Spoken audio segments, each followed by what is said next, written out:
G'day guys, welcome back to Beers and Breakevens, round 10 Magic Round coming our way. Very, very exciting week of footy. It's going to be a carnival up there at Brisbane. Myself and my co-host, my 5'8", will be up there. Timmy, welcome back, mate.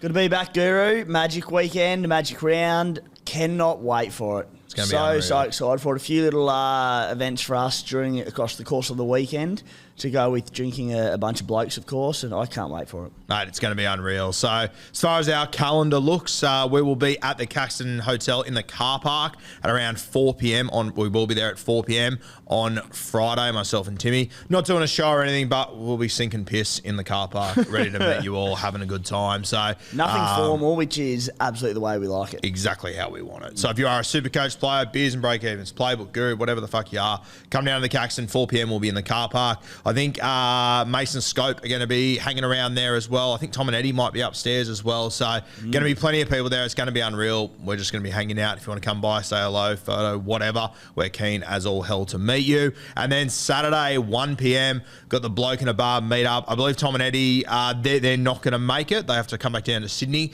But myself, Timmy, Matty the Waterboy, and the great People's Beak, Denon Kemp, the Emperor of Suncorp Stadium, will be there. That's going to be unreal. I can't wait. Far out. You'll have a full squad of security around him this weekend, the Beak. Will he ever? The Beak, there's some like rugby league royalty there, and the Beak could be the number one there. He could be number one draft pick, 100%. Have you been to Magic Round before? I went to the first ever Magic Round, yeah. Ooh, nice. Yeah, went up for the weekend. So it's been a few years now, but can you get stuck into it? I'm on debut. I can't wait. Yeah. Really, really looking forward to it. So, yeah, guys, we will see you at the Caxton, 4 p.m. if you're a Supercoach fan, which I imagine you are if you're sitting through this dribble. So we'll see you there 4 p.m. in the car park. Me and Timmy will be there. And then 1 p.m. upstairs with Kempy and Matty the Waterboy on Saturday. So very, very exciting. Keep an eye out on the Sportsbet socials. I'll be little content whoring my way around Suncorp Stadium. Just for something different, Just for something different. Just hate mixing a bit it of up, content. So tell me about it. That should be a good little giggle as well. Mate, Supercoach-wise, actually, before we get into that, obviously brought to you by Blue Wealth Property. Some of our best mates, Tony and Mort's over there. They had their webinar last Wednesday. Last Wednesday, I think it was. I believe so. Wednesday night. Did very well. Had a number of Beers and Breakevens people in there Great turnout as well. from the Beers and Breakevens faithful, and really good feedback on it as well, which is unsurprising. Yeah, fantastic. So, we'll give you more updates as the week goes on about your next Blue Wealth Property event, but the link is in the description on the YouTube. If you can't find it, reach out to myself or Timmy, and we will hook you up and send you in the right direction. Mate, Supercoach-wise, how'd you go this weekend? Pretty good week for the Stars, 1,119 points. So originally I was sort of thinking solid week, maybe a bit of a rise, but it ended up being quite good. It was funny, we were out at the game on the Friday night, the Eels and Knights, and the whole weekend was set up from that. Dill Brown, who I brought in, scored within about 3 minutes, and I was carrying on like king shit, giving it to you about the great trade. 2 minutes later, Gutho scores the first of his 3, and you've sort of managed to tell me that you brought him in this week, and wasn't that an event just going between those two the whole game? Because they both went nuts. We had one of the great dickhead offs of all time on the sideline there. It was unreal. So, and I handled it really well when Gutho bombed 2 tries, so that was good. Yeah, but Gutho, he could have genuinely scored 7 tries in that game. So I had that, and so I had that. Obviously, Jermaine Hopgood, couldn't have been happy about him going ballistic, turning up in a massive minutes. And then the rest of the weekend, the rest of the weekend just went downhills. Like after the perfect Friday night, nothing could go right. But yeah, still managed 11-19, so into 7,300 overall, and really happy with my side this weekend heading into Magic Round. Outside of Phoenix Costin, who I wouldn't be playing anyway, don't own any Marju or Millers or any of the Knights players, so a few good matchups head to head, looking all right. We're at the Field Club, obviously, on Friday night. What an unreal experience that was, mate. Holy moly. That was sensational. We had such a good time. It was not even funny. Running out straight through the middle of us. Watching literally on the sideline next to where they're all subbing on and off. Yeah, you got close to Hopgood. Too close. Do you reckon they regretted that? I have no doubt whatsoever they regretted it. Yeah. Beers were cold. Food was fantastic. Guys, if you are looking for, I reckon for $1, Thanks for coming. That'd be fucking unreal. We absolutely loved it at the Field Club. I think it's about $300 a ticket, but geez, you go there, you give the drinks a nudge, you get free food, you get the best experience in rugby league by far and away. Drinks included. It was unreal. Yeah, it was a bucks or ultimate birthday gift as well. If you don't have to get someone.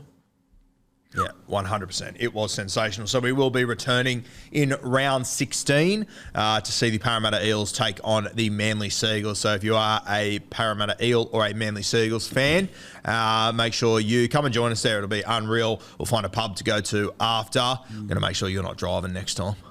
Yeah, had a bit on, so snuck in a couple of quiet ones, but we'll be there. I think Halo Sport may be coming along, and we're getting under the high ball at half time. We are going to get under the high ball. They reckon the machine, it's not just like it put a bomb up, it reverse torps. They reckon it makes Matty Burton's bombs look like a chip and chase, so that should be, speaking of content, that's going to be hilarious. Yeah, no, I'm going into a training camp. Couldn't catch a cold in fucking Antarctica, but I'm going to get under that pill, you watch. So, yeah, guys, round 16. If you are keen to come out with us, reach out. We can hook you up with some connections there to get yourself some tickets for the Field Club, because I will probably be there between now and then anyway, just off my own accord. So, sensational. Some really exciting things coming. And thank you to the Parramatta Eels, guys. I think we need to appreciate clubs like Parramatta who are, taking that next step as far as fan engagement, and with their social media and everything, they're killing it. To have us there was an unreal experience. We loved every minute of it. So shout out to the Eels. Obviously doing very well on the field, but off the field, they're absolutely killing it at the moment. So great to see. Yeah. We also, we found a pub after, and I had Matty the Waterboy with me. A drunk corpse of Matty the Waterboy watching South beat Brisbane. You should have seen the carry-on. You should have fucking seen the carry-on. Unbelievable, wasn't it? Yeah, it was... fucking hell, he was punishing. Absolutely punishing. Yeah, mate, so I scored 1,107. That's cute. Thought I scored 1,160 when I came in. I thought I'd beat you, then I realised that was last week's score. So thought you were keeping that cup up until 2 minutes before we hit record. Now, before we do swap the cups, because you are the rightful winner this week, we've got a little issue that we need to sort out. Now, we are obviously going to Magic Round this weekend with our son, young Matthew Buxton of Waterboy fame. And, mate, he's in the naughty corner at the moment. We were setting up the set this morning, and, we got out the trophy, just normally on my side. Then we got out the style, and we thought, Stale's looking a little bit different this week. Something's off. Something's off. Now, see in the comments if you can work out what it is, because our jockey's a little bit loose, just quietly. So, Matty the Waterboy, what the fuck happened?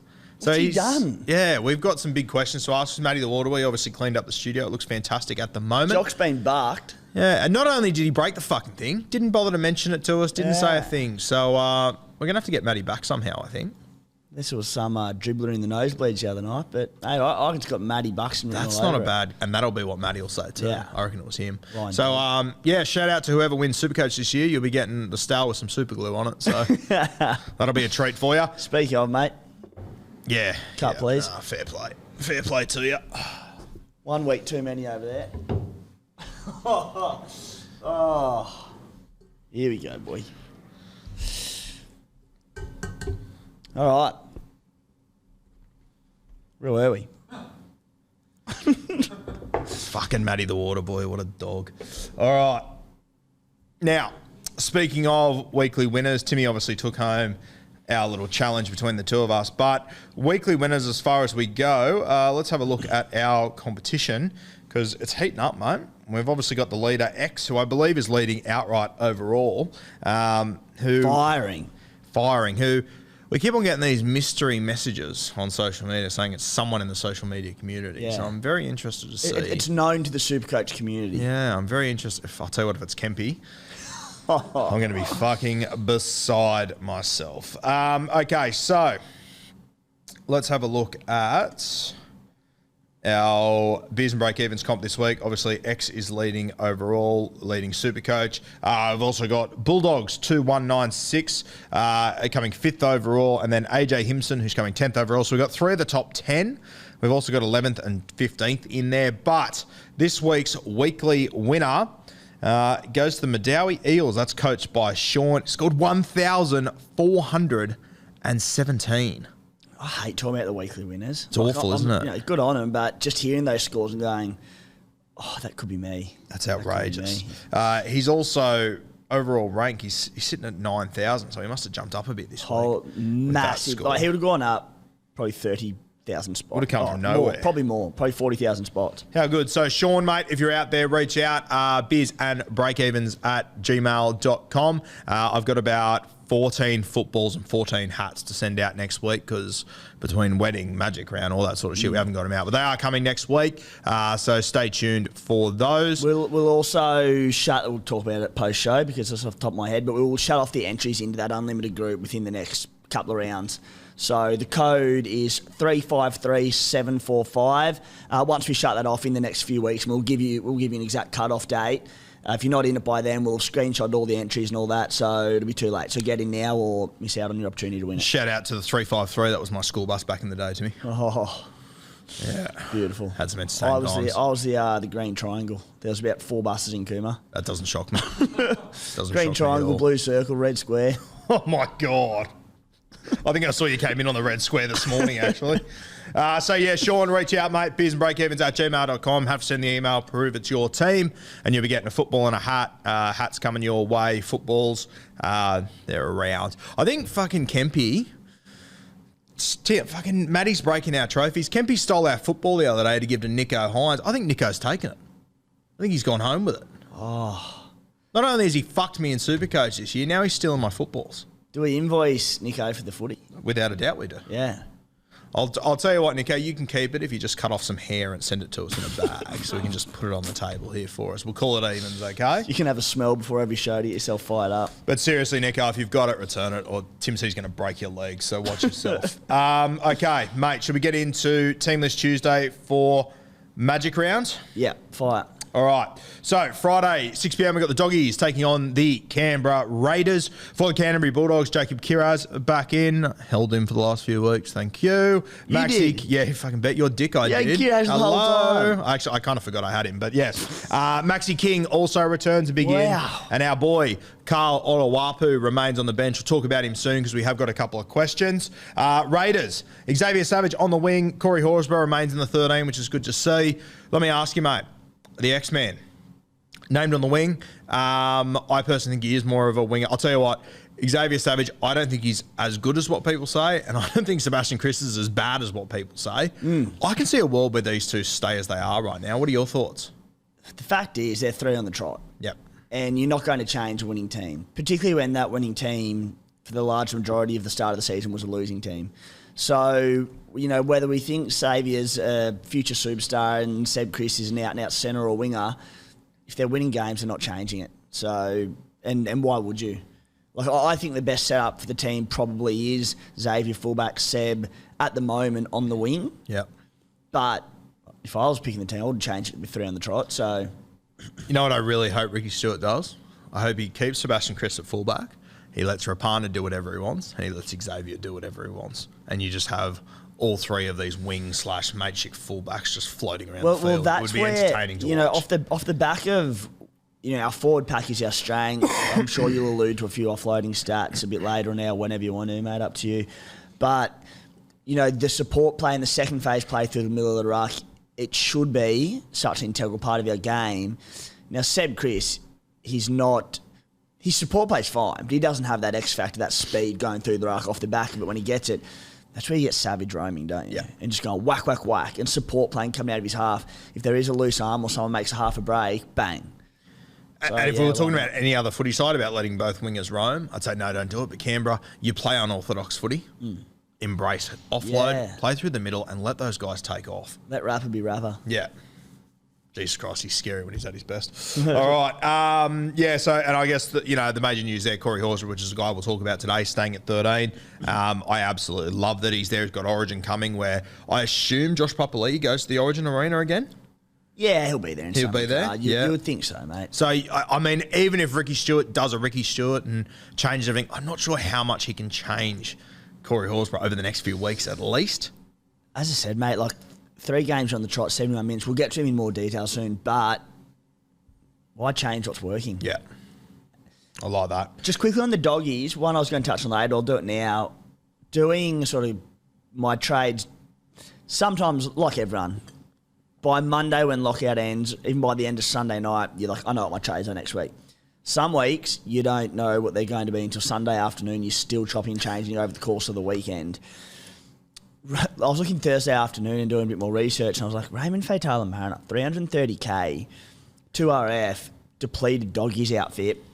I was really tempted to bring him in, but they had shown a tendency this year and Serraldo to play him lesser minutes, but he was coming off, I think he had a concussion impacted game, hence why I bottomed out in price so much. And I was a little bit tempted, but Tyrone Peachey came in, so I was like, I preferred him as a buy anyway, but came in RFM, 68 points in 60 minutes, went up 30K, break even of 6. Still don't mind him. Why I'm bringing him up now is because Max King coming back early probably takes a bit of the appeal away from him. Because if King was initially meant to be 3 to 5 weeks, I was like, I don't see how RFM doesn't play decent minutes going forward. But do you think Max King takes too many of RFM's minutes and makes him an irrelevant cheapie? Yes, I do. Yeah. I think that he's going to be a little bit of a trap to people. I think people are underestimating the impact that Maxi King has. Yeah. Steals a lot of minutes. Prior to Maxi, I was like, I just didn't see how he didn't get time. And as much as I don't think he'll play huge minutes, I think also Frank Pele coming back in, if he's going to take anyone's minutes, I reckon it will be fucking... I think that helps because Pele's got about 20 minutes in him, especially off injury. I hope I'm wrong. I still own Pele. Do you? Yeah, I no, sorry. I don't think he'll play any more than 20 minutes, but I also think he's a guy that will probably take minutes off Faitala-Mariner. RFM's minutes. Yeah, I just don't think... I think RFM's a bit of a mirage as far as Supercoach goes. He looks unreal. The eye test, everything is ticked. But he's got runs on the board. He does.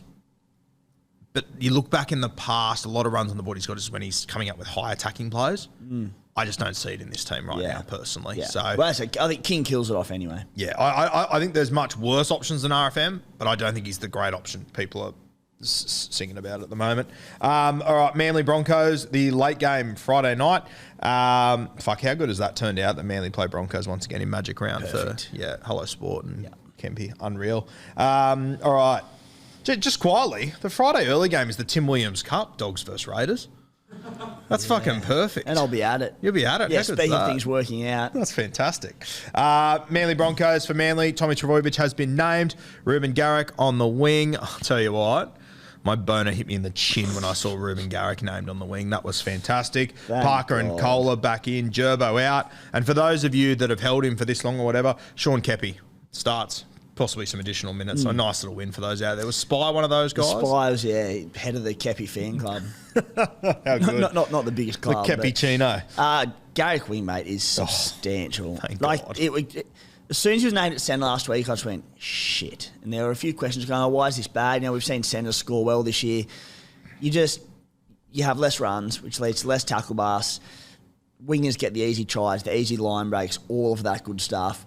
So... he scored about 32 points. He went from, he's at like 540 odd K. You couldn't sell him at that because he's a proven gun that was like almost bottomed out because of the HIA a couple of weeks ago, his concussion, to going back to the wing. All right, he's a dirt cheap buy again. Yeah. It changed quickly. And I was watching him last week going, geez, centre is a third position he should be playing on this field. Yeah. Fullback, wing.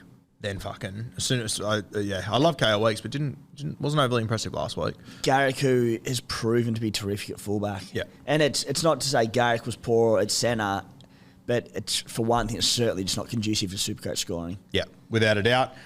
Turbo named once again. What do you reckon here? Magic Round, does he play? Sounded like he was very close last week. Yeah, I think so. I guess the big positive is early game.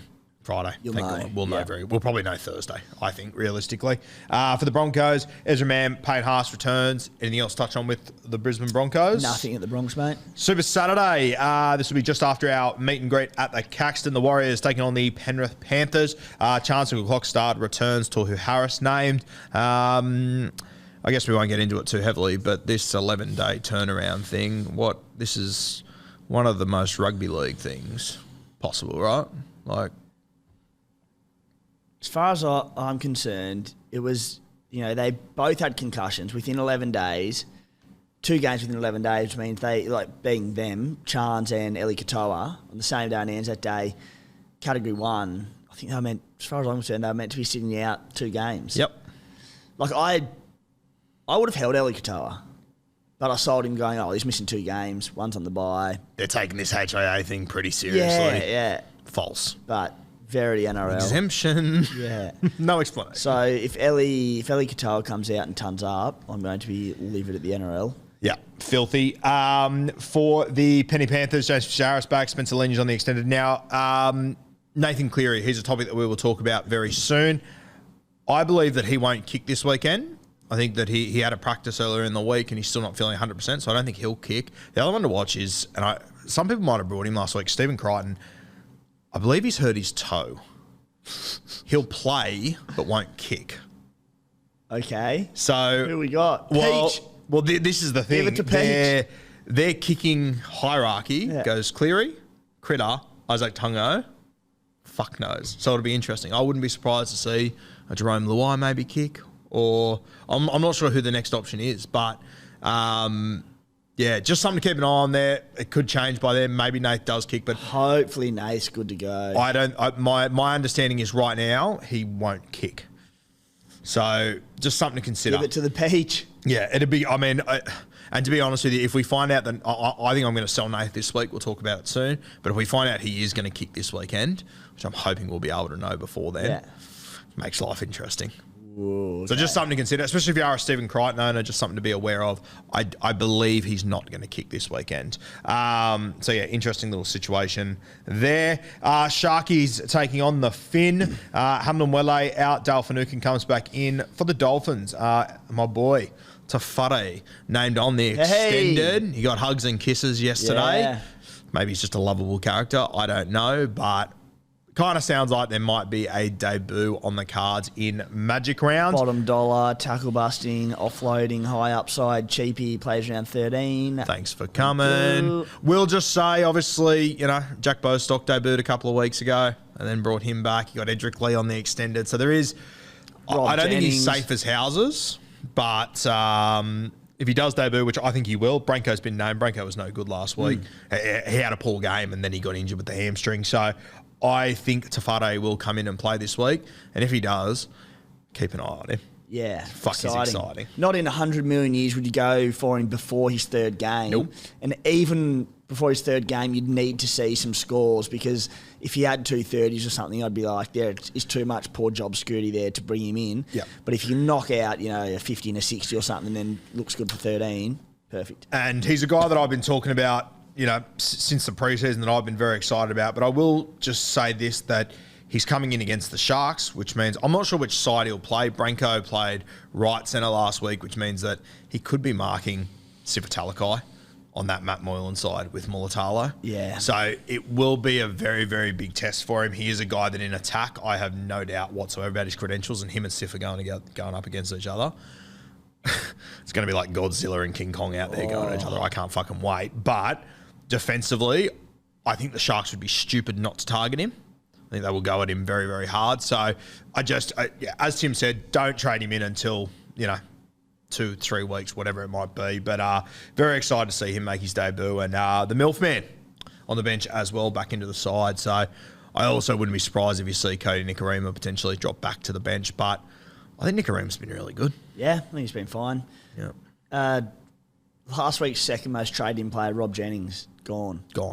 Second most traded in. Like, Tessie was always coming back in that spot. Edric Lee's on the extended too. Yeah. Anyway, no sympathy. Sympathy is so minimal there on that one. All right, Storm taking on the Bunnies, the late game on Saturday. Obviously, we've got Katoa cleared. We'll talk about that less. Mawali, we've been saying for a few weeks that he has been carrying a knee injury. I think now that the Bunnies have got all their guys back, he's been sent to get that cleared and sorted. So he's really the only change there. Anything else on that game, mate? Nothing really jumped out to me too heavily. Nothing too substantial in that game, mate. Guess the other thing about the Storm, obviously we all saw Ryan Pappenhausen on the Matty Johns show the other night. That's not looking good, I don't think. My vibe is not good. So looking purely Supercoach, Nick Meaney. Nick Meaney's averaging 80 this year. Yeah, he's doing very fucking well. Unreal. Very well. I think Nick Meaney's one of those guys, we talk about for years how Bellamy gets these guys and turns them into superstars. For me, I didn't think he'd be able to do it with Nick Meaney. I really didn't rate him that high when he was at Canterbury. I don't think he's getting the raps that he should be, Nick Meaney. Not at all. I don't know why. Wild. He's killing it. Yeah, he's very, very talented. Another one out of Newcastle, I believe. Sunday, we got the Tigers taking on the St. George Illawarra Dragons. The Dirty Merger Cup up there. For the Tigers, Brett Naden out, Tommy Talau back in. Dragons, Lomax. Hit the frog and toad, unlucky. Lomax dropped. Big call there. I think Lomax at times can be his own worst enemy. I don't think there's any hiding away from that. But, geez, he had a good season last year. Got moved to the other side of the park, now dropped. There's rumours, there was things that came out yesterday about him asking Hook what he needs to work on, and Hook said, we'll talk about it later. Oh. Dragons, I don't know. There's just... it's so hard to get a read on what the fuck is going on there. Ravalawa, he comes back in on the wing. Max Fagai moves into the centres. But I think the bigger talking point here, and we actually spoke about this on the nosebleeds the other night, so I think Hook might have been sitting in the back of the crowd with a moustache on and a hat on, moving Jack Bird to 13, Jack DeBellin into the front row. JDB is obviously a guy we'll talk about very soon. I think Jack Bird's a guy that people aren't talking about enough either, just quietly. But we'll get to those guys soon. But an interesting little change there that could... be positive or negative for Supercoach. The winner out of it, mate, there's been a lot of people asking about his Max Fenai. 234k, negative 10 break even. Has only played one game. That was last week against the Doggies. So people can bring him in. Definitely don't go early on him because he could be dropped next week. Like, Zach Lomax isn't going to be New South Wales Cup for long. It's a shake-up. Sure. How long is Tautau Moga out for, too? I was about to ask the same question. I've seen nothing on it. I've been trying to find it, and I can't find any word on Moga. Yeah, okay. So there's Moga. Lomax isn't out long. Yeah.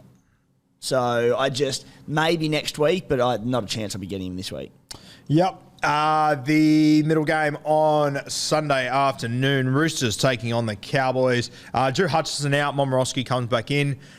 Just a situation to keep an eye on. You've obviously got Sam Walker on the extended. He could come in and move Jerry Manu back to centre, which I think is the most likely outcome here. The other option is... out of these. If something was to change, I think that's the other one that people are throwing up is Billy Smith. I actually picked him off my draft team last week, so when this injury happened, I thought, how fucking good's this? Billy Smith, you go and have a look at his New South Wales Cup stats last week. Try, 140 metres, 5 or 6 tackles. He missed about 5 really poor tackles. So you can tell who's reading stats and who's watching games. I don't think he'll come in this week, personally. Yeah, I can't wait in a few weeks' time with bike coverage to own Billy Smith for the 4th time in 4 years for a grand total of 6 games. Yeah, they do love him there at the Roosters. I love him too. Yeah, well, I get in the Roosters junior system. Start of every year, they have Robbo and a current player come in and talk to the junior reps. And for the last 3 years on the trot, they've used the example of Billy Smith as far as doing everything right. Yeah. If you do all the right things, no matter what happens to you, we'll back you. Yeah, we'll stick by it. And Billy Smith's a classic example. And they've been using Billy Smith as an example for 3 years. My brother's heard the same speech last 3 years on the trot.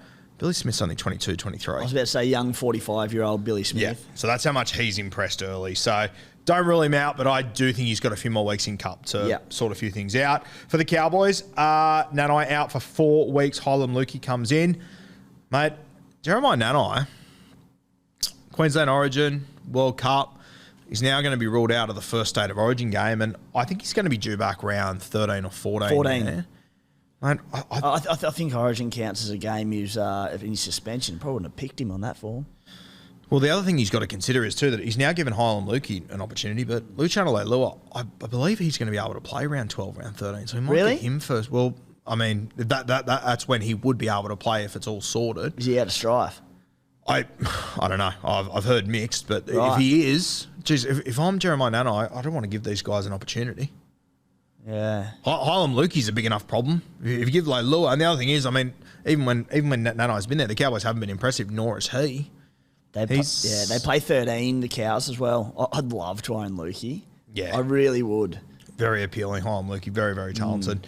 I still think there's a world that if he didn't get injured last year, Hylam could have been Nanai. Yeah.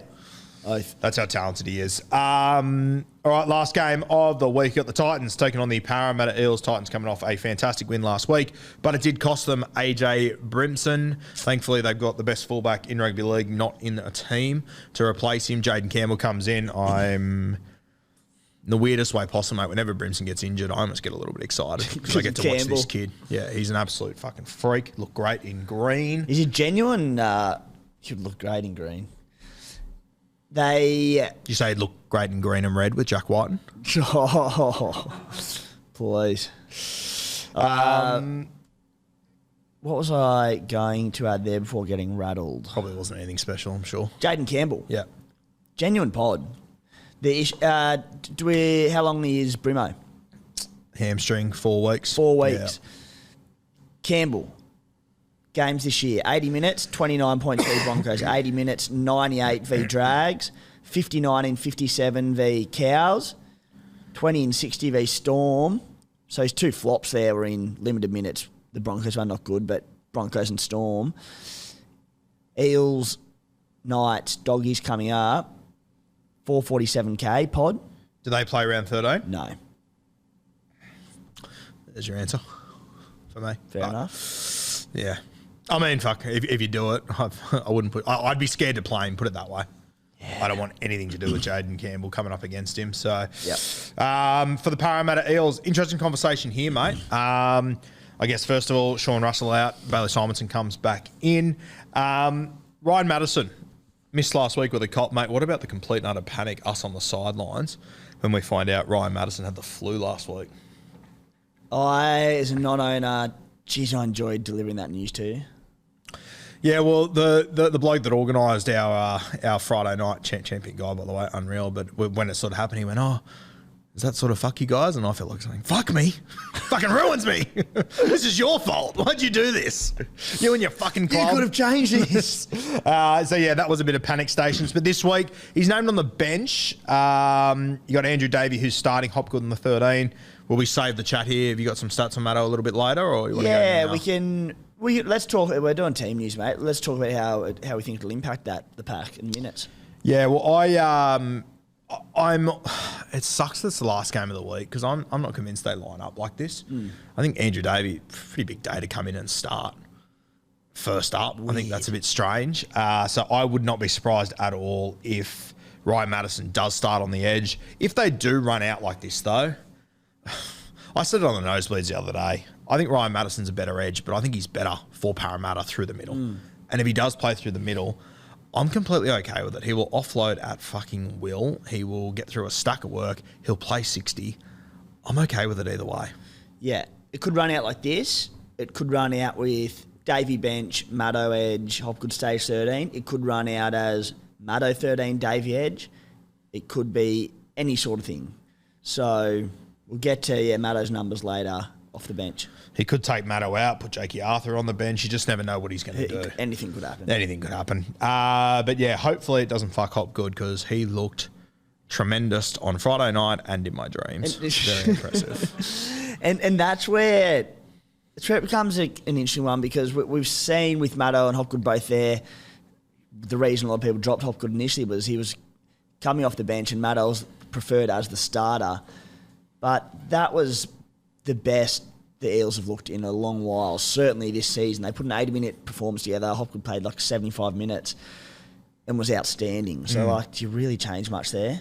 Yeah, I wouldn't think so. I will just say, respectfully to Newcastle, it's like they were coming up against Cones last week. Newcastle didn't get off the fuking bus. No, they didn't. That was tough, and I don't even think Newcastle will be offended by that. Yeah, so interesting. But it makes it hard for people that have Ryan Matterson and have Hopgood because you don't know until the last game of the week. And yeah, I just hope that Ryan Matterson is 100% because if he doesn't play this game, it's going to fuck a lot of people over. Yeah, myself included. Yeah. On Hopgood, of course we want him starting. We really want him start. It's interesting because people who own Hopgood, if he's off the bench, you still play him. It's all good, no massive drama. Ditto Matto, if he's off the bench, it doesn't change that much, as you said. But trading in 2 popular trade-in options, the uncertainty around that makes them questionable trade-ins this week. Yeah. And touch wood, but just thoughts and prayers to all the teams on Sunday playing on that Suncorp turf after 85 games of football. And be kind to my boy Hopgood. I'll tell you that much for free. All right. Mate, we've had a lot of questions about these bye weeks. We've got round 13 coming up, and obviously people we're all trying to get our teams together for round 13. A lot of Parramatta boys, Canberra boys, etc., etc. But I think it's just worthwhile going through the rules of these bye rounds because even as keen as we are, there were some rules that we didn't even realise until a couple of weeks ago, and I think we're about to tell people a few things that might blow them away, to be honest with you. So I might hand over to you to take us through it, mate. Yeah, so we had a good discussion around the bye period on the SC Playbook podcast last night. Jump in, have a listen to that.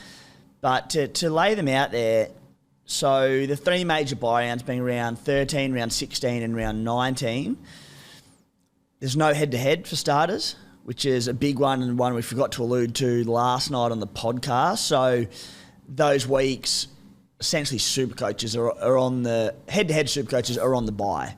So they, when you talk about bye planning, still significant for overall, but head-to-head players don't need to worry about it. So that's a major one. Second one, you get your best 13 scoring players in your squad. So if you have 17 players that week, which you probably won't because half the competition is on the bye, on those three major bye weeks, you'll only get your top 13 scorers, meaning, if you have 4 duds, sweet. So obviously that meaning as well that, for example, if you have your 17 and all of your CTWs bomb out and your bench kills it, you won't get your CTWs, you'll get your bench. So it includes your 4 guys there. So pick it, like I imagine not many people will have the opportunity to pick a full 17. No. But pick your best bench players there, etc., like you normally would. So I actually like that change, to be honest with you. I think they're great changes. Yeah. Like, we see a lot of people lose interest in Supercoach over the bye period because the average Supercoach, they didn't plan well enough, didn't have time to. Like, there's a fair bit goes into it, and they either drop right down the overall rankings or they see themselves losing head-to-head weeks and they just drop out of interest. So it just really helps that out and keeps people playing the game for longer, which I think is fantastic. The other one, question around auto emergencies with this. So again, I think it'd be a pretty rare case, but let's say you had all 3 of your CT dub and all 3 of your 2RF bench players active, meaning like you might not have fullbacks, you might not have halfbacks, you might not have hookers, which is possible. You wouldn't get... You only get 1 auto emergency as per normal. You don't get 2. So let's say you had, I said your 3 CT dub and 2 RF bench players, 6 players in total. You could give 4 of them your bench spots. The 5th one would be AE. The 6th one wouldn't come in because there would be your second AE. Again, it's a bit of an anomaly there. Like, I don't think there'd be many teams like that, but just for people asking the question. So, they're sort of the main ones to touch on, mate. We had a really good discussion about it last night, but we spoke about how many players we would be aiming for those rounds. Do you try and get 15 or 16 and then your 2 bottom scores drop out? Are you happy to go 11 and not tear your side apart? You aiming for 13 on the dot? What are you thinking? Well, I've been going pretty hard at 13. I've been going pretty hard at Parramatta players to cover all those, but good mate of mine, old Stevie Hebner, who gets a feature every week, he actually brought up a really good point that round 14, Parramatta don't play. There's a few teams on the bye round 14 as well. So I'm sort of looking at my team at the moment going, fuck, it's all good and well to have all these Parramatta guys for those bye weeks, but I think round 14, I could be gutted as well. How many do you have? Well, the conversation started because I'm bringing Dill Brown this week. Yeah. I got Gutho, I got Matto, I got Hopgood. And then I said to him, I go, fuck, I'm probably looking at Sean Lane next week. I wouldn't do it. Because of the round 14 Definitely. thing? Yeah. Well, as soon as he said it, I went, that's a really good fucking shout. So, but you add in that, and then you add in Newcastle and Manly are also on the bye. Don't know if you own any players from those sides. Oh, Phoenix Crossland. The team's falling apart. I've also got Olakau'atu, so... Wave the white flag. Exactly. So Olakau'atu. So if he was one you were looking at holding... That's pretty much my back row. Which if Olakau'atu doesn't play Origin, you would be holding him for 13, which is another key one you'd be missing for 14, which is enormous. If he does get picked for Origin, you'd flip him around 13 because he'd be missing 13 and 14. But, again, we had an in-depth chat about Parramatta because they were every question, every buy. Purchase target this week, trade target, and same thing, you wouldn't want many more than 4, especially 4 guns. Maybe if you've got someone like a Weremu Greg or one of these cheapies, you could get away with maybe 5, but... Yeah, don't want to overinvest. Shout out to Weremu Greg. We saw him up close the other night. Good God. You boy. Didn't miss breakfast. Yeah. He's a big bit of gear winner move. So, yeah, shout out to all those people that are playing head-to-head leagues and have traded in all your Parramatta players that didn't know head-to-head didn't matter for round 13. So, I'm sure you'll be pulling your hair out, which I think is hilarious. The other one I want to throw out there, which I know, the Supercoach app, it has got its occasional bed shit here and there. We love it for that reason. I'm very interested to see, and we know at times that foresight isn't the strong point of Supercoach. I'm very interested to see if you're going to be able to VC loophole in round 13. Is that player going to count as... This is something that I reckon there's a good chance that they might not have thought through. If I had to VC someone, I would be very fucking nervous if it was going to work or not. It strains my mind to think about. I don't even want to. Oh, it's so good. It's so good. It's going to happen too. The Thursday or Friday night, it's going to fucking brain it with 180, and we're all going to be sitting here Monday morning going, is it going to work or not? And I reckon Supercoach will be sitting there going, is it going to work or not? Yeah. I don't know. It'll work because it has to. But it could be ugly. I don't trust it. I don't trust it at all. It's all fun in Supercoach, so we love it. Mate, anything else on buys and all that sort of stuff? No, all good, mate. They're the rules around it. Pretty straightforward. But as I said, between now and the end of round 20 when the buy period finishes, we'll be touching on them every week. So heaps of content around it from us, from SC Playbook, on the website. So we've got... The Spy's done an article in the podcast last night. We spoke about, our strategy around the buy period. We've got an article coming on site, which will be next week. The strategy one will be going up this week around strength of schedules around the buy period, the best and worst teams to target, all that sort of stuff. That'll be up next week, and that'll be a great discussion point next week on the podcast, but we'll be alluding to it a lot. Yeah, for the next few months. All right, now we have got premiership winning back rower and, of course, Australian Kangaroos winger T. Williams to present his deep dive for us today. Supercoach 101, buy low, sell high. What do you got for us? I had no idea where you're going. I could see it on your face, and I thoroughly enjoyed it. This isn't in the plan.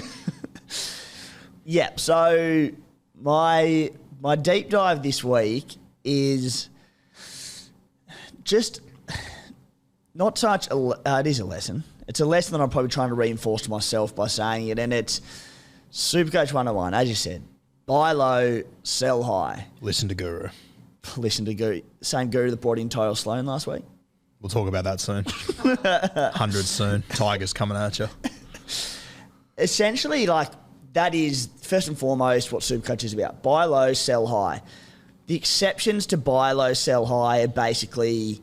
You're out-and-out guns with the massive ceilings that you want to hold probably for the season or give or take buy period. Nathan Cleary, Nico Hines, a fit and firing Tom Trbojevic, But, and it's buy low, sell high, but also not letting emotion take over. And I saw someone mention that in reference to this week, the man of the moment is Reece Walsh, who he peaked at a bit over 800K. He's had 2 down weeks in a row that I think we all saw coming. We all knew that as good as he was going, the low scores were coming. Now, I was really tempted to sell a few weeks back, but I think there was other areas of my side that I was focusing on. I was like, you know what? Reece Walsh is killing it. He's pumping out 90s and tons. Why would I sell him? But at the same time, I was like, I'd never really thought he was a season-long keeper. So could have cashed him in at 800K, over 800K, and now he's just dropped about 60-odd K last week, 156 break even, likely to plummet more cash. Before you know it, he could be 600K and you've missed 200 grand. So it's just about not getting caught up in the emotion of, he's going good, why would I trade him? It's no, do I think this bloke's a keeper? And again, Reece Walsh is a slightly different example because he may give us round 13 coverage. If he didn't, he would have been out of my side 2 weeks ago. But you've just got to never forget when these blokes go on good runs. You could even look at someone like Latrell Mitchell this week. Now, if you took Origin out of it, it'd be like a set and forget, hold the whole season. But what's he, 950 or something K at the moment. Origin looming. He's probably going to be a sell before then. He's one you could sit there and potentially go, do I cash him out now for all of this? He's got a tough game this week. Now, Latrell's probably a bit more of as an exception because he's so damn good. But don't be afraid to sell these guns at top dollar, and we'll get to Nathan Cleary soon, and you think about doing similar. What do you reckon? Yeah, no, I completely agree. I think it's a lesson that we easily forget. And you remember it as soon as it fucks you. I think Reece Walsh is a really interesting one. Like, you look at him at the moment. If I had to think of a player who is so fitting to go berserk at Suncorp in Magic Round, it is Reece fucking Walsh. And that's why, if you haven't sold him already, I have, so it's not anything I have to deal with. But, geez, I reckon it would be hard to sell him this week because it is so appealing this weekend. But I agree. I think the smart Supercoach just cashed out at the right time. Yeah, absolutely they did. And look, there are different examples. He could have come out and gone ton again the last few weeks, but he had the tough draw. He'd certainly peaked in price. Yeah. So in hindsight's a great thing, and you won't get all these right because it is so hard to sell someone when they're on fire. Like, you sit there and go, why would I? Well, he's not a keeper. Yeah. Sorry, he's probably not a keeper. And this is what, like, 4 weeks ago, I sat here with you and said, I think I'm going to sell Reece Walsh. I just think he's got 30s in him to come. And he ended up getting another 100 that week and the week after, which I held him for, thankfully. I held on, but then went, okay, now's the time to move him on because, I mean, mate, he was scoring really well at the start of the season, but fuck me, he was doing a lot for it. He was doing a lot of attacking plays to get those scores. Like, if Teddy or Latrell was having those games, you're probably looking at 140, 150. Yeah. There realistically. Yeah. And it doesn't necessarily have to be the player going bonkers and hitting 800, 850K. It can be a mid-ranger who you picked up at 354 who gets to 600K and you go, you know what, they're going good, but they're at their peak. They're not doing much more than this, and there's every chance they could punch out 30s and drop 150K. So, but I think the ones where you really feel it is when these outside backs or like spine players go nuts, hit 800, and before you know it, they're 600 again. You go, shit. And it happens so quickly. Yeah. And it's hard. It's really hard to sell them. Yeah. But just worth keeping in mind. And worst case scenario, you hold on to him. He goes down to 600K, then he gets picked for Origin, and you don't see him for 5 weeks. So, sure. Okay, mate. You got some stats, deep diving, medium dives at the shallow end. What do you got for us, mate? There's a bit of everything. They're more, as I say each week, they're more that stats that caught my eye. Some of them are deep dives. Yeah, some are very, very shallow dives, just dipping the toe in. Mate, a lot of questions around Ryan Madison, and people saying, I think I threw out the squad analysis yesterday of all the teams, and I had Ryan Madison as a loser. People going, need I remind you of his scores last year off the bench? He killed it. And I'm like, at the end of the day, he's playing less minutes. It's not a good thing. So I went and looked at the numbers, and I did them for all his games last season between 50 and 61 minutes. Firstly, off the bench, how many minutes do you think he plays? On average? Yeah.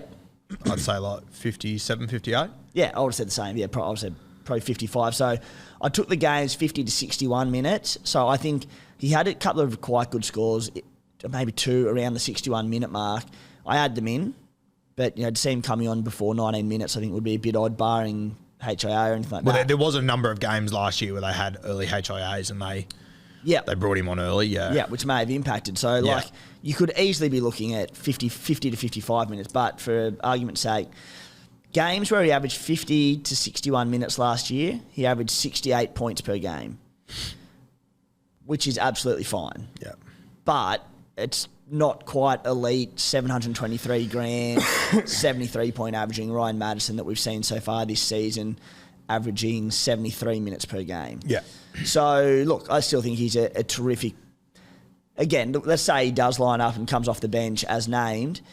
I think it'd be a terrific buy before round 13, but all of a sudden I'm not rushing to get him just yet. Break even of 73, so he could drop a bit of coin by then. He might not. Owners, I wouldn't be concerned at all. When he's playing 70 to 80 minutes, he's like borderline must-have. At 55 to 60 minutes, it's like, sweet, there's a lot of good eels out there. Yeah. Sean Lane being one of them as an 80-minute man. Yeah, for sure. Yeah. I just really like his draw over the next couple of weeks too. He's obviously got the Titans this week. I like that matchup. Round 11, it's got the Canberra Raiders. Round 12 is a hard one, got the South Sydney Rabbitohs. But then round 13 on that important week takes on the Cowboys at Parramatta Stadium. Yeah. Yeah, good draw. I tend not to look into forwards too much, the draw for forwards. But he's not your average forward, though. Yeah. just think more likely for attacking stats? Offloading, his tackle break ability, he's keen as fuck. I don't think he's your average sort of forward, personally. Yeah, the good draw helps, don't get me wrong. Yeah. Absolutely helps. The way I do see it, though, is when good sides in particular have soft draws, A, lot of the damage is often done on the edges because they get torn apart, but B, I think the good forwards inside, when the good sides get out to a decent lead, they have a tendency to play less minutes and they'll get minutes into other blokes on the bench. Now, if Matter's already off the bench, that's fine. But like say it was Cam Murray's a great example. Cam Murray in softer games might only play 50 minutes if the Bunnies get out to a 20-point lead. But in tough games where it's on the line, he'll play 75, 80 minutes. So he gets through way more work. There's heaps more ball in play, less tries scored. Yes, the opportunity for major attacking stats drops, but I find it balances out a fair bit. I think this Parramatta team loves a downhill slide. Yeah.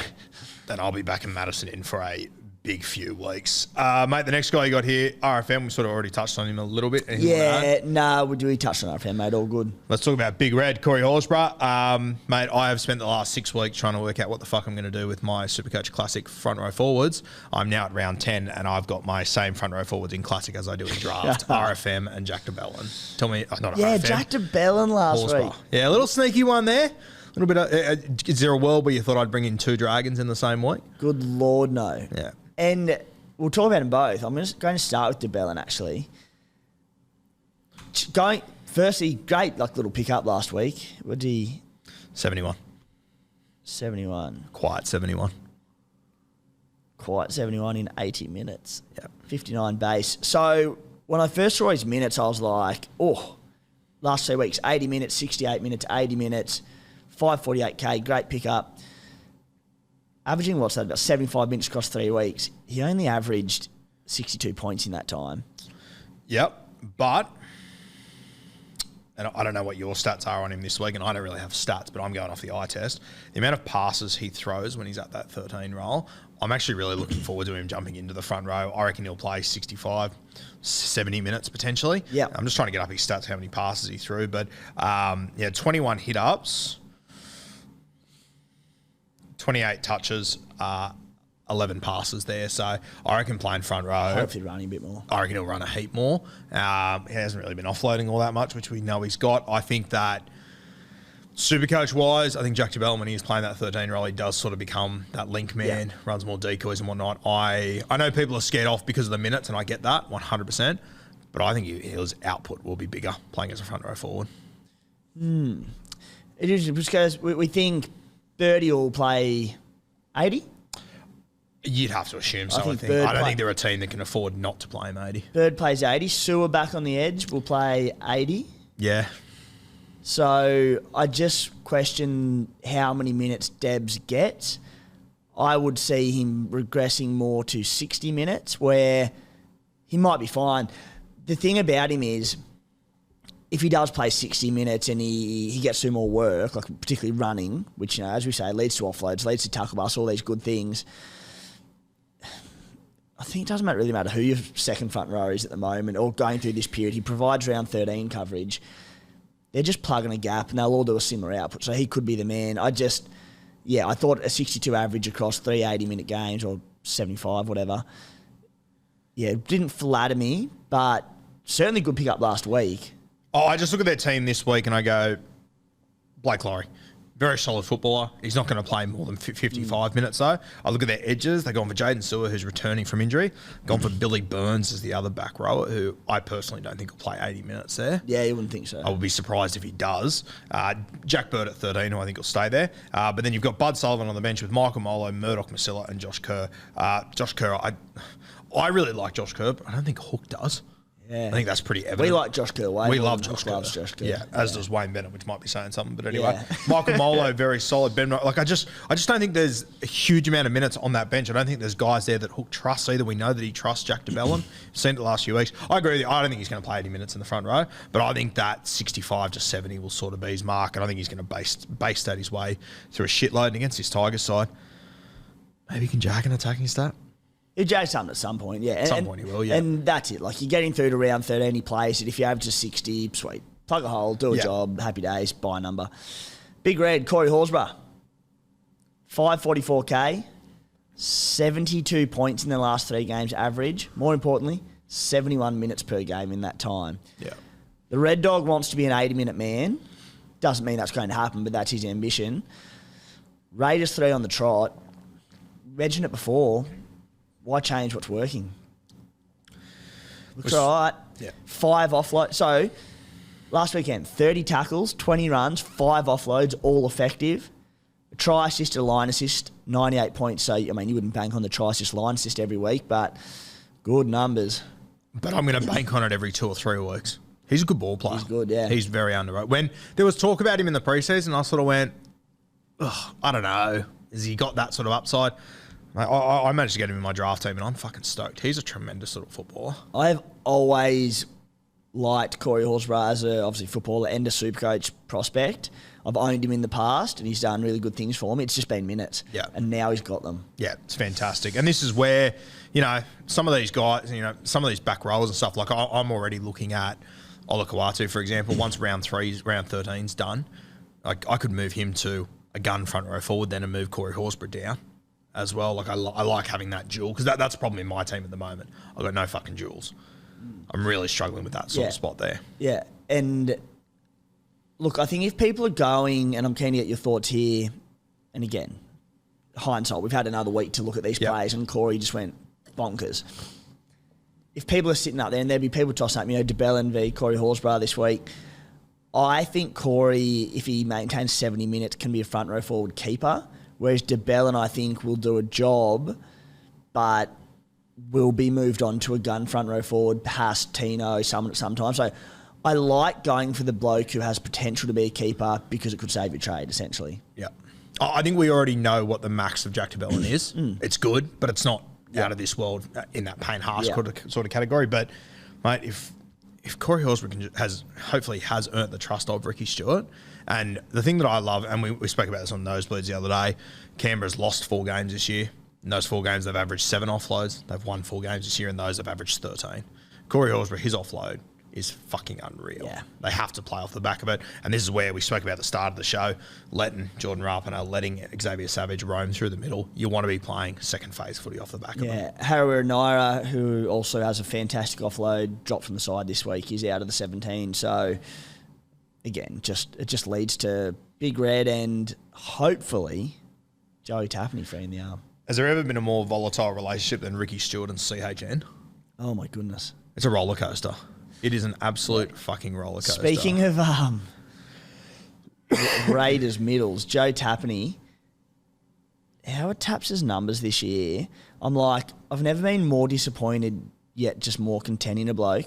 He scored between 57 and 67 every game. Yep. So he's not even offloading yet. No.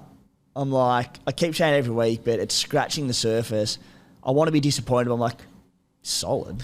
Tim, legitimately, does Ricky Stewart think to himself, I'll just keep Joe Tapney a little bit quieter for the first half of the season, and then do I give him 65 at the back end? Like, is that it seems to be following the exact same blueprint as last year. And I'll tell you what, if he doesn't go huge minutes in the back end, I'm going to be searching for answers. I'll be very disappointed. Probably. He's done in the past with Josh Papali'i. Yeah. Nearly every year of his career, to be fair, where, Pap has been the strike forward for the Raiders for the best part of a decade. Joe Tapney is becoming that bloke the last couple of years.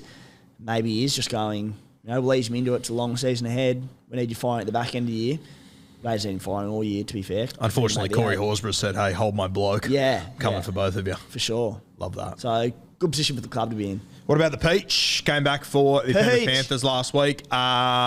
Scored a good try.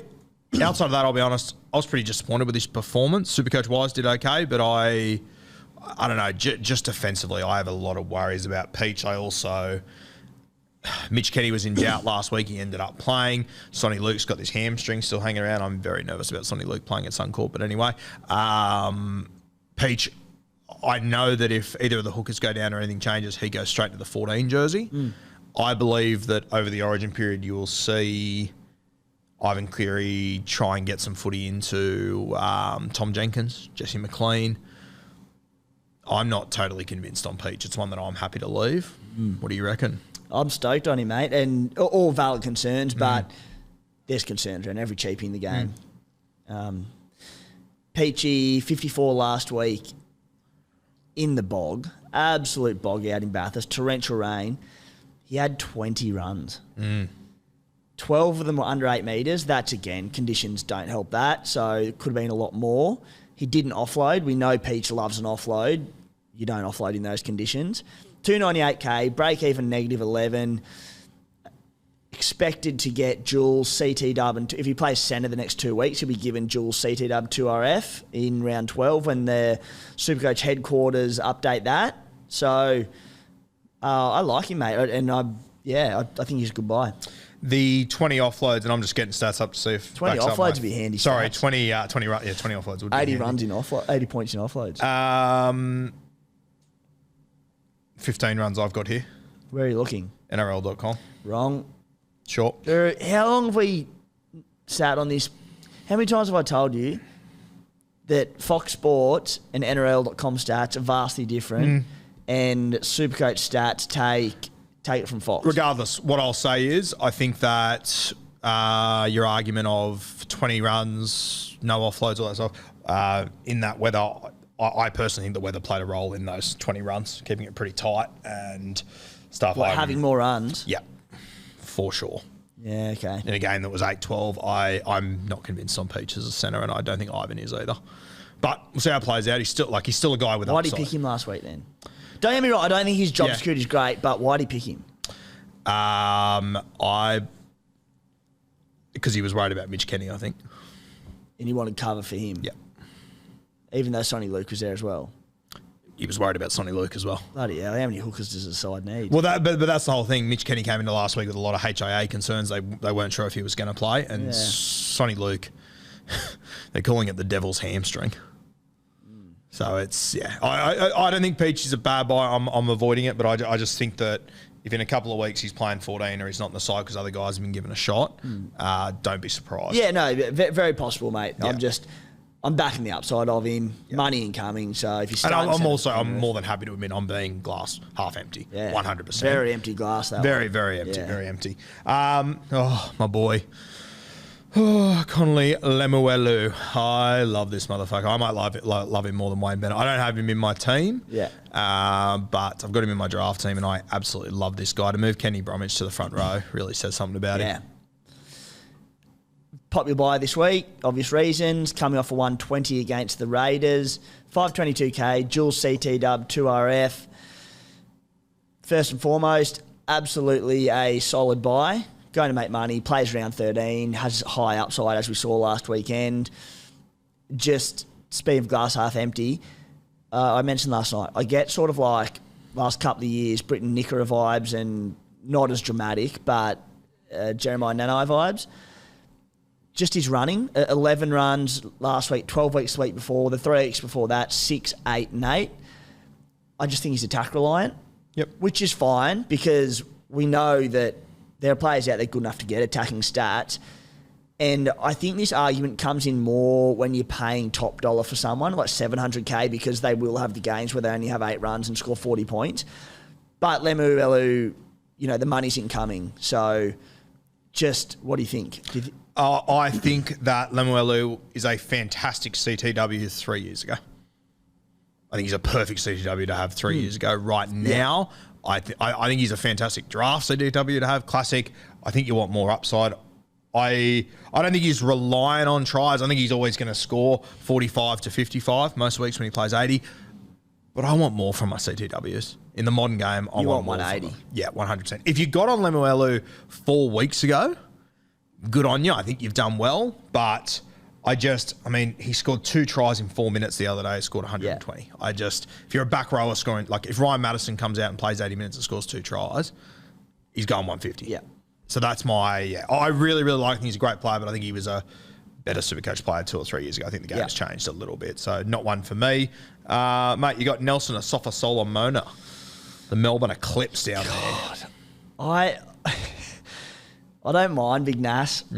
Look, I don't think I can do it. Certainly not this week, but averaging 68 across his 3 games this season, scored 80 in 58 minutes against the Warriors. He had 21 tackles, 16 runs. 14 of those runs were over 8 metres.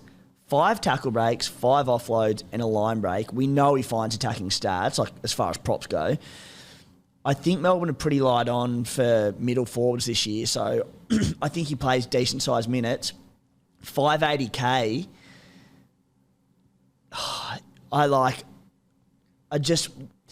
I think he's a great buy, but I also know that we have this conversation every year at some point and it never eventuates.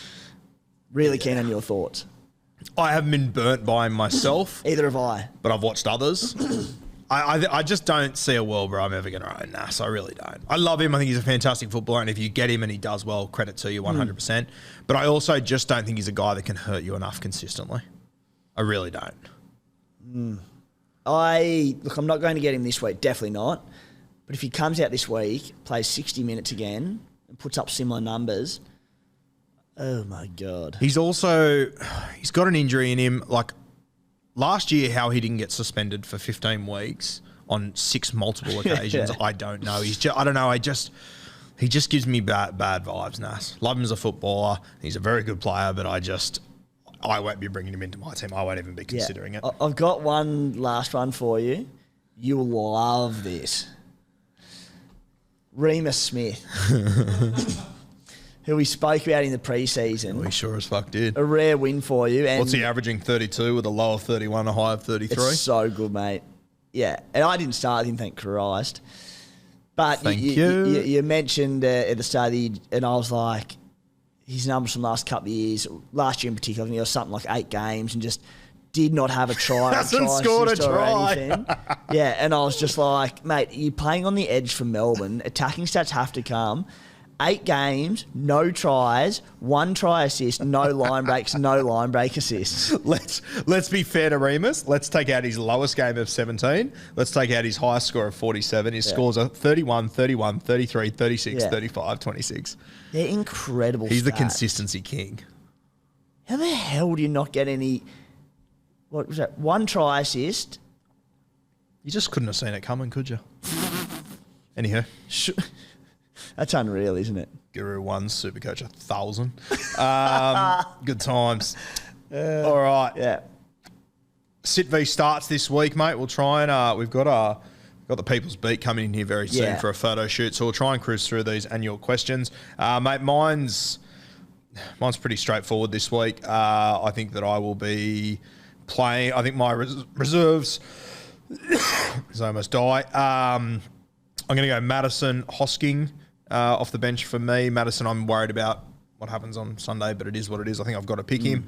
And then I'm going to play Tyrell Sloan. I'm going to back him in. I don't have it on me, but shout out to the guy last week who sent me possibly my favourite meme I've ever received of myself. You know the scene in Batman where Batman's holding the Joker and the Joker says to him, "You're going to break all your rules tonight." They put Tyrell Sloan's head on the Joker and mine on Batman's. And "You're going to break all your rules this weekend." I was like, yes, that's exactly how I fucking feel. And I got what I deserved in 18. There are a lot of questions about Tyrell Sloan. A lot of people just saying, "Guru, what are you going to do now? What am I going to do?" I think hold. I think see what happens with Tyrell Sloan. I backed him in for a reason. Could blow up in my face, probably will. I'm just going to back him in. Yeah, I don't know what I enjoyed more. I do know what I enjoyed more, but out of everyone flipping Hopgood and then turning up last weekend, or Sloan being the most traded in player, and then this week being the 8th most traded out player, mate, you have to give him one more week. Yeah, I think I don't think it's even a question. Like, his break-even's 45, but he's got the Tigers matchup. He's got another good matchup next week. He plays round 13. He could just as easily ton up this week. Yeah. Like, if he goes terrible this week and scores 15, then you obviously look very strongly at selling next week. But even then, there's the round 13 coverage. Like, you have to give him one more week. I think so. You don't have to play him in your 17 if you don't want, but you have to give him one more week. I am going to play him just because I think that a lot of people will either sell him or won't play him, and I'm just going to go for a bit of a pod play. Yeah. Sort of there. So mate, my last option... If you get one major attacking stat, say try and line break, that's 20 points for him. It's wild when you buy a guy with a negative break even, and then the next week you're like, oh, he might lose money. Shit, he might lose all that money and more. Yeah. I think a bloke commented on Instagram to me and said, mate, we made 47K. I go, we could lose 48 next week. It's fucking awful. Mate, I guess my sit v start for you that I've got Phoenix Crossland, Isaiah Katoa, Jared Croker, Taruva. If I'm playing Sloan, I need to play one of them. I'm kind of leaning to Jared Croker as a reserve. I don't mind the little matchup against Canterbury there. I like Taruva. He's been so disappointing. I know, hasn't he? I know, and I don't love that Peach is inside him. As a Peach owner, I love that the Peach is inside him. Yes. As a Taruva owner, I know you don't like. In saying that, Tungo's glue hands. Peach is probably ×2 glue hands. I know, it's just not happening for him, isn't it? It's just not, yeah, it's not. Look, I know the Warriors have been great this year, very resilient, but they've also got a short enough turnaround from that. That would have been a gutbuster in the rain the other day. It takes it out here. So I do like the Panthers look up at the matchup. Scoreboard and see a duck egg at the end of it too. I do like the Panthers matchup here. I like on Suncorp Stadium. Panthers 2 losses on the trot. Like, they will be fired up. I just think he has to score a try sooner or later. He scored 2 tries this year and it's in the same game. Yeah. So I would look upside. I'm chasing the ceiling. I would Taruva. It might not happen. It might not ever happen, but I think there's a game where he, cross for another 2, maybe even 3, where things just go his way, and I think he can go, the 100 plus. Where I think Croak, he's your more solid 40 with goal kicking. Yeah. I just like what I'm seeing out of Canberra at the moment. I hate to say that to you, but don't mind it. What do you got? Sit v starts, mate. So, like my CT dub's strong, so that picks itself. My bench at the moment is Teddy, Cleary, Preston. Who's my other one? And Taruva. So sitting, Croker, Alamotti, Crossland, Schuster. Still got Alamotti. Yeah. Yeah, right. Yeah. I haven't played him. What price is he at now? I haven't thought about him. 340. Yeah, okay. And that's why I'm just like, don't think it's getting any lower. I hope he can bag a few tries at some point and get an injection. But Stefano, Pele, Luke, all bench, Sonny Luke. So my question to you is Peach or Taruva as my last reserve? I think Peachy. Mm-hmm. I'm not a huge fan of Peach there, but I can't. Taruva's not getting any ball. He's just not. I don't know. I'd go Peachy. Right. And I mean, for all you know, you're calling him having 21s. If he has 20 again this week, gun. Yeah. You want that over? Don't get me wrong. I kind of want to play Peach, but yeah. Anyway, it's tough. See, and that's what annoys me about fucking Taruva. I'm watching all these Penrith Panthers game, and I'm going, I haven't seen anyone kick a football to Brian Toto in 6 fucking weeks. How is Taruva not basing 50 every week? He was for a while. He was for a little bit, but I don't know. I really like him, but he's frustrating. Yeah, it's not happening. Well, he's based under 35 weeks on the trot now. Yeah, it's not great. Tough one. Anything else? Sit v starts, or can we? No, move on. Okay, we'll go through our questions really quickly. First one comes from Matty Barrett. Selling Cleary to Moses to ride the draw. I'm going to sell Cleary to Dill Brown. That's my thinking right now. I just don't think he's going to goal kick this week. I don't think he's 100%. Does the fact that the Panthers got beat by the Tigers and they're looking for redemption this week scare the living shit out of me? Yes, it does, 100%. But Origin is coming. I think Cleary's going to leak money over the next few weeks. As I said, I don't think he's going to goal kick. If I find out he is goal kicking, that changes things. But at the moment, I will be going Cleary to Dill Brown. I prefer Dill Brown over Moses, despite Moses having a huge performance last week. I just don't trust Moses. Yeah, I also prefer Brown to Moses. I jumped on Brownie last week, and because Moses has a 150 in his rolling average now, 3-game rolling average, he's going to go up in price a hell of a lot. And while I'm looking at probably flipping Cleary or Nico before Origin period, because by that time when I want to do it, and so I'm looking at holding Cleary at this stage. Moses will be very expensive by then. I mentioned before I don't want to have too many Eels in my side, so he's one that I'll probably forego, and I'm very happy with Dill Brown sitting there. So yeah, look, for all the reasons that you mentioned, concern you made, I'm probably going to hold Cleary at this stage. That could change by the end of the week, but the other thing, the Panthers play the Dragons the Sunday after Origin, so he gets a decent sized turnaround. And I just love that matchup. So there is a chance that I hold Cleary and Nico through the first bye week hold them for that, and then after that game, maybe look to flip one of them through there. Because Nico, provided he plays Origin, will miss 15 and 16, so that might even be the sell. Yeah, and I also think that with Nathan Cleary, I think the next 2 weeks are going to be very, very important. If they stack 2 to 3 wins before Origin, I don't reckon he plays round 14. I reckon the other thing that hurts you if you're a Cleary owner, I don't think Jerome Luai is going to play Origin this year. I believe they're going to go with Nico Hines. I think if Luai is available that entire week and he plays that weekend, I reckon there's even more chance they rest Nathan Cleary because he is far from 100% right now. So that's my reasoning for selling Nathan Cleary. If they lose the next 2 weeks, or if they even drop just this game this weekend, the Panthers, I think their entire objective right now is just get a top 4 spot. Yeah. That's all we fucking care about, get a top 4 spot. So if they drop games in the next 2 weeks and you're still holding on to Cleary during Origin, I think he could play a lot more games of footy there. Yeah, good shout. And that's it. I just went on a rant about, buy low, sell high. I don't knock the trade in him at all. Yeah. Next one comes from Cameron Barter. When neither of us are in this situation, is Hopgood a buy? If you sold Hopgood a couple of weeks ago, do you jump back on him? I think so. Yeah. As you said, it's just that Andrew Daving throwing an absolute spanner in the works. Yeah. Prior to Dave, he's starting, and I was like, friggin' oh, this should probably be the most traded in play this week with his buy coverage and coming off a ton. But just now, last game of the week, if he goes back to the bench and does go back to that 50-odd minutes, probably not. That being said, if he still plays his 50 to 55, which he should, he still offers incredible buy coverage. He's making coin, so I still think he's a solid buy regardless. If we knew he was starting, definitely. All right, next one comes from Corey. Sell Marsu this week, obviously on the buy. I don't think so. I've seen a few people doing it this week. I would be holding Marsu. He plays round 13. I know Newcastle look like an Oztag team the other day, but I still think Marsu's got more to offer. Thoughts? He's the 5th most traded out this week. I don't own him. I can't believe people are selling him. A CT dub gun, like probably a season-long keeper. Not necessarily, but as long as Newcastle disregard the Eels game, show some ticker and some fight for the rest of the season, and they keep scoring points, which they do. Like Marsu, he plays round 13. He's a gun. There's no chance I'll be selling him. Not only does he play round 13, he plays round 13, which is a Sunday afternoon at Newcastle, 4 o'clock. Like, he could be a smoky little C option there if you're looking for big upside. Yeah. In a week where Nathan Cleary, Nico Hines, Cam Munster, James Tedesco, all these guys aren't playing. Potentially KP available. I think KP plays Origin if he's fit by then, but may not. I think I'll be looking at potentially picking up Marju after this week. Yeah, I would not be selling him. Yeah, I wouldn't be selling him. I hope people sell because he terrifies me not owning him. Please sell him. This one comes from Archie the Dog.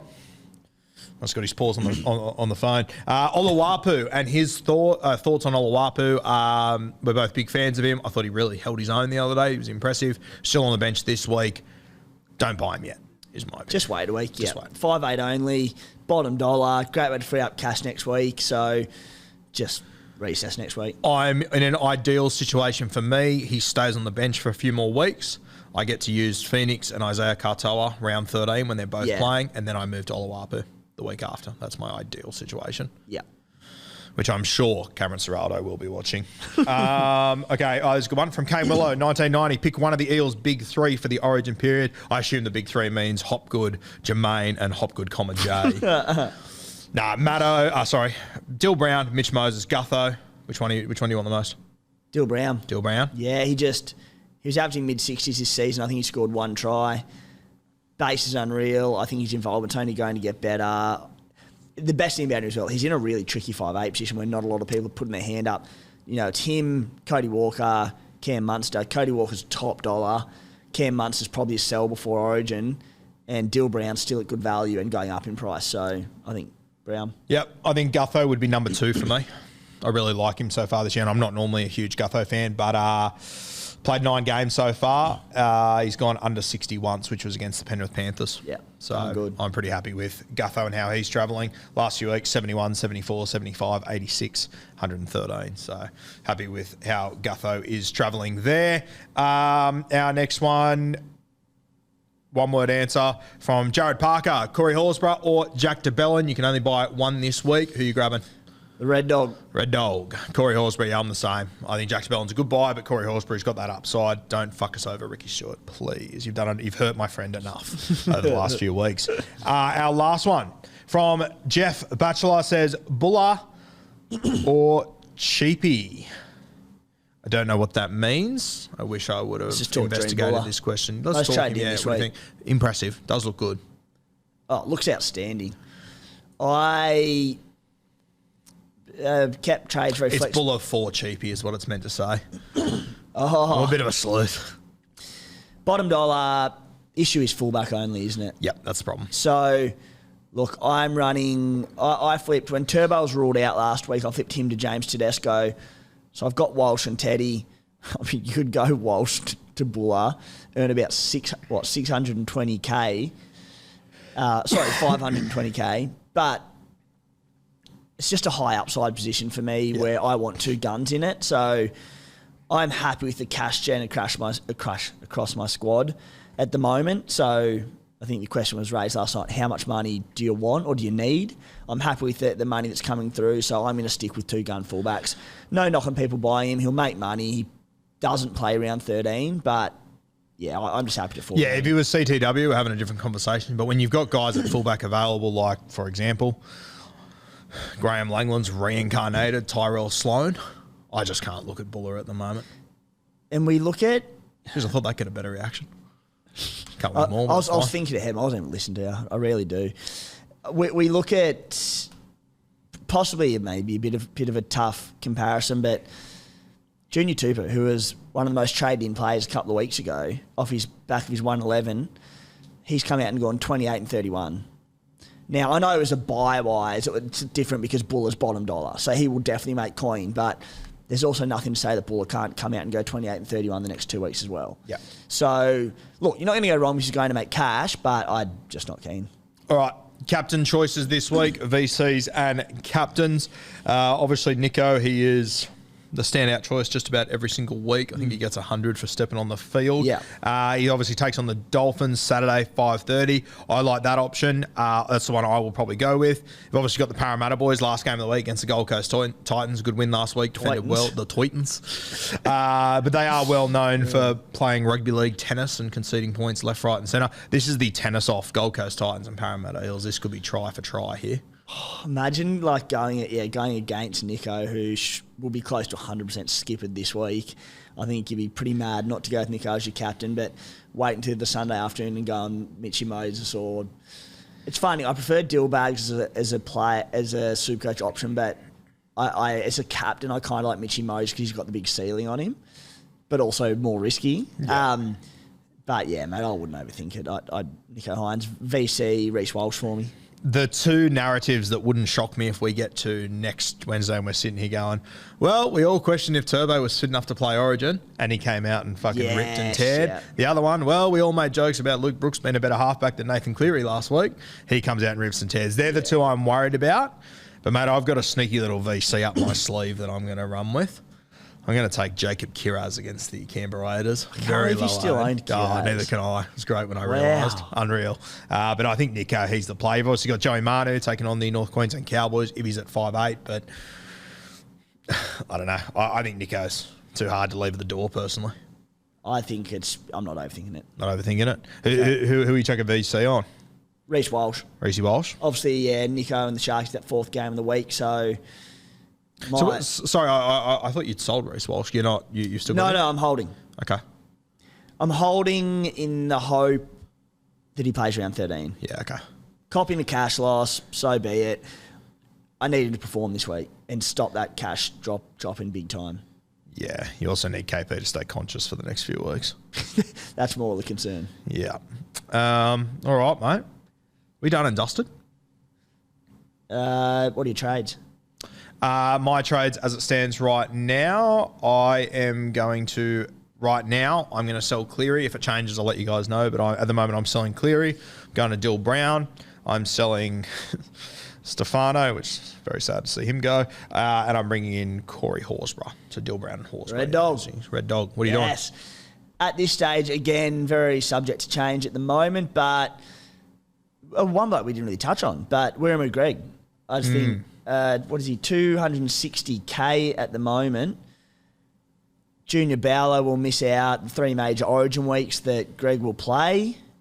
Last week, scored well. Was it something like 44 in 46 or 46 in 44 minutes? He paced 51 in 44 minutes. Yeah. RCG's out long term.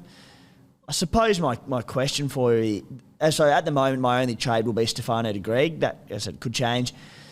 Does Davey coming onto the edge there and, Madison as a middle off the bench, do we see this impacting Greg? I have no idea. Yeah.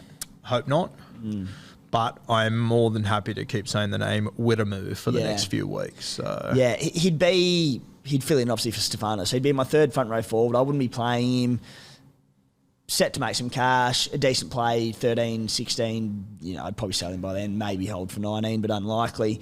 Yeah, just think it looks pretty solid. I also think at the start of the year it's pretty evident that Brad Arthur didn't trust many of his bench forwards. I think there is no doubt whatsoever this guy's earned his trust. Yeah, you can see it the other day. So big positive there.